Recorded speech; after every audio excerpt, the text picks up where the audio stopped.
बेटा अब क्या करेंगे, इस टोटल में से यहाँ के टोटल को डिडक्ट कर देंगे, तो यहाँ पर जो बैलेंस बच जाएगा 49,900, ये हमारा क्या बच जाएगा, इनकम एंड एक्सपेंडिचर के नाम से।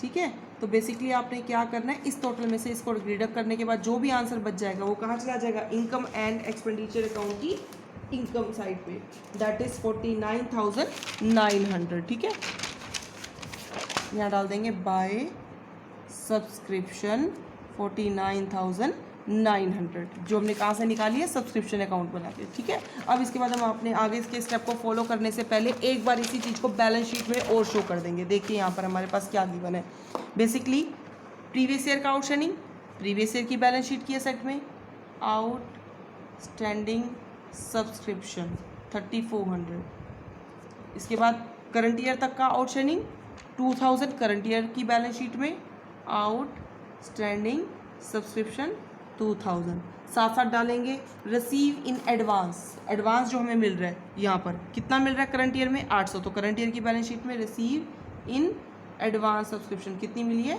800। प्रीवियस ईयर में कोई एडवांस मिला नहीं है तो उसको हमें डालने की ज़रूरत नहीं है। यहाँ पर हमारा ये स्टेप कंप्लीट हो गया। अब हम अपने क्वेश्चन पे आगे बढ़ते हैं वापस। क्या कह रहा है क्वेश्चन के अंदर, देखेंगे यहाँ पर सब्सक्रिप्शन के बाद वो कह रहा है डोनेशन। अब खाली डोनेशन लिखा है तो जनरल इनकम है, तो बाय डोनेशन रिकरिंग इनकम है ना हमारी, तो यहाँ चली जाएगी, दैट इज 6,000। इसके बाद आपको गिवन है प्रोसीड्स फ्रॉम चैरिटी शो, मतलब चैरिटी शो करवाया और उसमें कुछ पैसा रिसीव हुआ, प्रोसीड हुआ, तो अब क्या करोगे, इनकम में डाल दोगे। प्रोसीड फ्रॉम चैरिटी शो कितना रिसीव हुआ है 16,200। इसके बाद आपको गिवन है सेल ऑफ फर्नीचर। अब एक बात याद रखिए बेटा, जब जब आपके पास किसी एसेट की सेल गिवन हो तो आपको देखना है कि उस सेल की कॉस्ट तो गिवन नहीं है, या तो आपको ब्रैकेट में गिवन होगी या नीचे क्वेश्चन में भी गिवन हो सकती है, आपको दोनों जगह चेक करना है एक बार इस चीज़ को। अब आपके पास यहाँ पर सेल दे रखी है 1600 की और कॉस्ट कितनी है इसकी 4 वाले को आप 1600 में सोल्ड आउट कर रहे हो, तो आपको प्रॉफिट हुआ लॉस हुआ, ऑब्वियस आपको लॉस हुआ। तो इस केस में अगर आपके पास कॉस्ट गिवन है तो कंपेयर करके देखना है, प्रॉफिट हो तो इनकम में डालना है, लॉस हो तो एक्सपेंडिचर में। बट अगर कॉस्ट ना ऊपर यहाँ ब्रैकेट में गिवन है ना नीचे एडजस्टमेंट में गिवन है तो आपने इसको सेल मानकर सीधा इनकम में दिखा देना है। फिलहाल यहाँ में क्या हो रहा है, लॉस हो रहा है, तो यहाँ दिखा देंगे to loss on sale of furniture. कितने का लॉस हुआ हमें यहाँ पर 2,400 का। ठीक है, अब इसके बाद एक चीज़ हो, जब भी आपकी कोई सेल की कॉस्ट गिवन हो तो उस कॉस्ट पर एक पेन से टिक लगा के छोड़ दें। क्यों? क्योंकि जब आप बैलेंस शीट में फर्नीचर दिखाएंगे तो वहाँ पर आपको ये सेल वाली कॉस्ट, जो जितने के फर्नीचर की आपने सेल कर दी है, जो कॉस्ट है आपको गिवन है, जो कॉस्ट वो आपको क्या कर देनी है, फर्नीचर में से डिडक्ट कर देनी है, क्योंकि हमने सेल कर दी। सेल प्राइस डिडक्ट नहीं करना, सेल की कॉस्ट डिडक्ट करनी है। ठीक है, इसके बाद लाइफ मेंबरशिप फीस, मैंने पहले भी बताया था, जब लाइफ वर्ड जुड़ जाए मेंबरशिप फीस के साथ तो कहाँ जाएगा, बैलेंस शीट की लायबिलिटी साइड में लाइफ मेंबरशिप फीस कितनी है हमारी, दैट इज ₹9,000। इसके बाद गिवन है इंटरेस्ट ऑन इन्वेस्टमेंट, इनकम है हमारे लिए, कहाँ चली जाएगी, इनकम साइड पे बाय इंटरेस्ट ऑन इन्वेस्टमेंट। अब मैंने कहा था अगर आपके पास इन्वेस्टमेंट गिवन है, इंटरेस्ट गिवन है, तो आपको एक बार जरूर चेक करना है पूरे क्वेश्चन में कहीं पर इन्वेस्टमेंट और उसकी रेट तो गिवन नहीं है। अब देखिए यहाँ पर इसने दे रखा है इन्वेस्टमेंट है 40 की, पर रेट ऑफ इंटरेस्ट गिवन नहीं है। फिर एक बार नीचे भी देख लेते हैं कहीं रेट इंटरेस्ट गिवन हो इन्वेस्टमेंट पे, interest on investment beginning and at the end of the year is due, मतलब एडजस्टमेंट करके दे रखी है, या तो रेट ऑफ इंटरेस्ट दे रखा हो तो हम निकाल के देखेंगे कि 40 पे कितना इंटरेस्ट बनता है, कितना मिल गया और कितना मिलना बाकी, या हमें खुद एडजस्टमेंट उसने दे दी कि इंटरेस्ट ऑन इन्वेस्टमेंट, आप बुक में देखेंगे इंटरेस्ट ऑन इन्वेस्टमेंट ड्यू मतलब पेंडिंग है at the beginning and at the end, शुरू में भी पेंडिंग है और एंड में भी पेंडिंग है। क्या करेंगे आप इसको, आप जो भी इंटरेस्ट आपको रिसीव हुआ है करंट ईयर में दैट इज़ 4,800, इसमें क्या करेंगे, करंट ईयर का आउटस्टैंडिंग इंटरेस्ट मतलब मिलना बाकी है जो, ठीक है, आउटस्टैंडिंग इंटरेस्ट क्या कर देंगे, ऐड कर देंगे, और जो प्रीवियस ईयर का आउटस्टैंडिंग है उसे क्या कर देंगे, लेस कर देंगे। ये चीज़ मैं आपको पहले भी बता चुकी हूँ क्यों ऐड करते हैं, क्योंकि करंट ईयर का आउटस्टैंडिंग मतलब मिलना बाकी है, तो करंट ईयर की इनकम इसलिए ऐड हो जाएगा, और जो प्रीवियस ईयर का पेंडिंग है, जो प्रीवियस ईयर का अभी नहीं मिला था अब हमें मिल चुका है, जो हमारी करंट ईयर की इनकम में इंक्लूड है उसे क्या कर देंगे, डिडक्ट कर देंगे। साथ साथ इसको बैलेंस शीट में भी शो करेंगे आउटस्टैंडिंग इंटरेस्ट। अब मुझे बताइए यहाँ पर आउटस्टैंडिंग इनकम है या एक्सपेंसेस है, इनकम है, तो ये असेट है लायबिलिटी है, असेट है, तो यहाँ डालेंगे outstanding interest on investment previous की बैलेंस शीट में प्रीवियस ईयर का, और आउटस्टैंडिंग इंटरेस्ट करंट की बैलेंस शीट में करंट का, कितने का आउटस्टैंडिंग है 1,000। अब ये डालने के बाद आप फिर अपने क्वेश्चन पे आ जाएंगे वापस, सेल ऑफ ओल्ड कार बेची है। मैंने कहा था जब भी कोई एसेट बेचो तो एक बार जरूर चेक करो उसकी कॉस्ट तो गिवन नहीं है, यहाँ ब्रैकेट में गिवन नहीं है, लेकिन नीचे एडजस्टमेंट में चेक करेंगे एक बार। यहाँ पर देखो क्या रखा है, बुक वैल्यू ऑफ कार, जिस कार को हमने बेचा उसकी बुक वैल्यू कितनी है 25। इसका मतलब 25 वाली कार को हमने कितने में सोल्ड आउट किया, 20 में। इट मीन्स हमें 5000 का क्या हुआ, लॉस हुआ। तो लॉस कहाँ जाएगा, एक्सपेंडिचर साइड पे, loss on sale of car कितना 5। अगर हमारे पास कॉस्ट गिवन ना होती तो हम इसको सेल को सीधा दिखा देते हैं, बट कॉस्ट गिवन है तो कंपेयर करके प्रॉफिट और लॉस देंगे। अब एक बात और याद रखिए, जिसकी कॉस्ट गिवन है, ठीक है, उसको क्या करोगे। अब हमारे पास अगर साल के शुरू में कार थी तभी तो हमने सोल्ड आउट करी, ठीक है। वो कह रहा है कार बेच दी, पर कार थी तभी तो बेची। इस और कार हमारा क्या है, एसेट का पार्ट है। तो साल के शुरू में मेरे पास कार थी कितने वाली, 25 वाली। तो ओपनिंग बैलेंस शीट में डाल देंगे कार 25, साथ साथ सारी चीज़ें डालेंगे, वरना कोई पॉइंट छूट जाएगा और फिर आंसर मैच नहीं करेगा।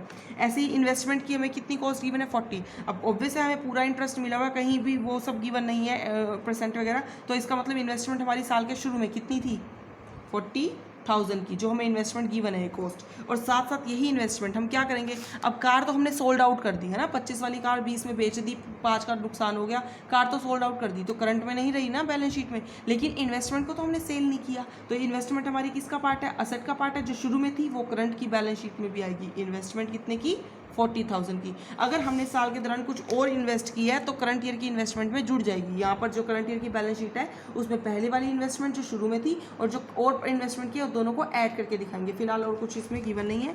सेल ऑफ कार हो चुका। सैलरी क्या है हमारे लिए, एक्सपेंसेस। पर सैलरी पे एक बार चेक कर लेंगे, कोई एडजस्टमेंट तो गिवन नहीं है, सैलरी पे किसी तरह की कोई भी एडजस्टमेंट गिवन नहीं है, तो एज इट इज़ आ जाएगी 20,100। ऐसे ही देखेंगे ट्रैवलिंग एक्सपेंसेस, ये भी हमारे लिए क्या है, एक्सपेंसेस है 8,600। फिर गिवन है printing and stationery. You have to check कि किसी तरह की कोई एडजस्टमेंट तो गिवन नहीं है, एक बार रीड आउट कर लेने पर दिमाग में रह जाती है कि एडजस्टमेंट है या नहीं है, ठीक है। इसके बाद हमें क्या गिवन है, रेंट। रेंट भी हमारे लिए एक्सपेंसेस है 16,600। रिपेयर भी हमारे लिए एक्सपेंसेस है, कितने का गिवन है 450। फिर बिल्डिंग परचेज करिए, बिल्डिंग किसका पार्ट है, असेट का पार्ट है, तो खर्चे में नहीं आएगा, कहाँ जाएगा, असेट में। करंट ईयर में हमने परचेज किया तो करंट ईयर की बैलेंस शीट की असेट साइड में बिल्डिंग। इसके बाद गिवन है गवर्नमेंट बॉन्ड्स। मैंने कल भी बताया था गवर्नमेंट ग्रांट्स, जूम पे कृष्ण ने पूछा था ना, गवर्नमेंट ग्रांट क्या होता है, इनकम होती है, लेकिन गवर्नमेंट बॉन्ड क्या होती है, असेट होती है। तो असेट में जाएंगी गवर्नमेंट बॉन्ड। अगर इस पर भी इंटरेस्ट रेट गिवन होता then we have to check कि हमें कितना इंटरेस्ट मिलना चाहिए और कितना मिल चुका है और कितना मिलना बाकी। फिलहाल यहाँ इंटरेस्ट गिवन नहीं है, कैरी डाउन हम पहले ही डाल चुके हैं। अब हमारे पास साल के शुरू में कुछ असेट्स हैं, लैंड, बिल्डिंग, प्लांट, मशीन, ये फर्नीचर। तो हम क्या करेंगे, ओपनिंग बैलेंस शीट में असेट में डाल देंगे लैंड एंड बिल्डिंग, कितने की 40,000। अब ऑब्वियस है साल के शुरू की गिवन है, ठीक है, हमारे पास बुक में साल के शुरू की गिवन है, लेकिन एंड की गिवन नहीं है। तो जो शुरू में थी वही हमारे पास क्या रहेगी, एंड में भी रहेगी, क्योंकि हमने सोल्ड आउट तो करी नहीं है ना लैंड एंड बिल्डिंग, तो एंड में भी आएगी लैंड एंड बिल्डिंग। कितने की है हमारे पास लैंड एंड बिल्डिंग, 40 की, एज इट इज 40। अगर हमने कोई साल के दौरान और बिल्डिंग परचेज करी है तो वो क्या कर देंगे, ऐड। देखिए है यहाँ पर, ये देखिए बिल्डिंग परचेज, कितने की बिल्डिंग खरीदी है 30 की। तो जो बिल्डिंग मैंने खरीदी थी 30 की, उसमें क्या करना पड़ेगा, 40 शुरू वाली, 30 परचेज, तो टोटल कितने दिखाने पड़ेंगे 70,000। क्लियर हो गई बात। तो दोबारा लैंड एंड बिल्डिंग नहीं दिखाएंगे, जो शुरू में थी वो प्लस जो परचेज किया वो ऐड कर देंगे। इसके बाद आपको क्या गिवन है, बिल्डिंग के बाद फर्नीचर। फर्नीचर भी कहाँ आ जाएगी, असेट में आ जाएगी, क्योंकि ओपनिंग डेट को है। अब जो ओपनिंग डेट की है वो क्लोजिंग में भी आएगी, क्योंकि हमने बेची है या नहीं है। देखिए यहाँ पर कोई फर्नीचर हमने खरीदा नहीं है, लेकिन हमने फर्नीचर बेचा था, आई थिंक हमने टिक लगाया था ना, ये रहा फर्नीचर। हमने क्या किया था, 4,000 वाला फर्नीचर हमने सोल्ड आउट कर दिया था। तो जो शुरू में फर्नीचर है 10,500 का, क्लोजिंग में भी आएगा 10,500। लेकिन इसमें से जो हमने सेल कर दिया है, सोल्ड आउट कर दिया, उसे क्या कर देंगे, उसकी कॉस्ट को लेस कर देंगे। कितने वाला सोल्ड आउट किया है, 4,000 वाला, तो कितना रह जाएगा 6,500। इसके बाद हमने क्या चेक करना है, आगे देखिए लाइफ मेंबरशिप फीस है, 150 मेंबर्स हैं, हर एक मेंबर 100 रुपये की सब्सक्रिप्शन देता है, तो टोटल कितनी होगी 15,000। ये भी साल के शुरू की है। अब ऑब्वियस है क्योंकि लाइफ के लिए इकट्ठी वो दे रहे हैं पूरी की पूरी, तो लाइफ मेंबरशिप कैसी होगी, ये ओपनिंग लायबिलिटी होगी। लाइफ मेंबरशिप फीस, मैंने आपको बताया था ना, लाइफ मेंबरशिप फीस कहाँ आती है बेटा, लायबिलिटी में आती है, ठीक है। तो जब भी हमारे पास कोई लाइफ मेंबरशिप फीस गिवन होगी तो आप उसको कहाँ दिखाएंगे, लायबिलिटी साइड में। लेकिन क्योंकि ये हमारी ओपनिंग डेट को गिवन है इसलिए हमने इसको ओपनिंग बैलेंस शीट में डाला। अब ऑब्वियस है जो ओपनिंग में है वो क्लोजिंग में भी आएगी जब तक हम उसको खत्म ना कर दें। तो लाइफ मेंबरशिप फीस जो हमारे पास शुरू में है कितने की है 15, प्लस हमारे पास जो क्वेश्चन में गिवन थी साल के दौरान जो हमने और रिसीव की थी दैट इज 9, जो हम पहले ही लिख चुके हैं। तो 15 + 9 दोनों को ऐड करके हम क्या कर लेंगे, यहाँ पर शो कर देंगे 4000। ओके बेटा, इसलिए मैं आपको बता रही हूँ कि एक बार एडजस्टमेंट को पहले पढ़ लेना जरूरी है। मैंने आपको बिना एडजस्टमेंट पढ़े सीधा कराया, आप एक बार एडजस्टमेंट जरूर पढ़े ताकि हमें याद रहे कि किस किस चीज़ के ऊपर हमने स्पेस छोड़ना है। जैसे जैसे प्रैक्टिस करेंगे अच्छे से होते चले जाएंगे।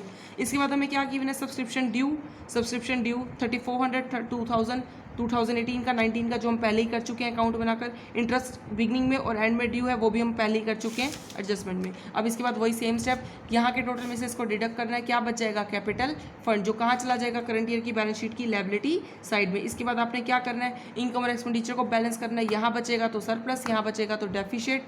सरप्लस होगा तो कैपिटल फंड में ऐड जाएगा, डेफिशिएट होगा तो कैपिटल फंड में से डिडक्ट हो जाएगा। दोनों साइड की बैलेंस शीट का टोटल इक्वल आ जाएगा।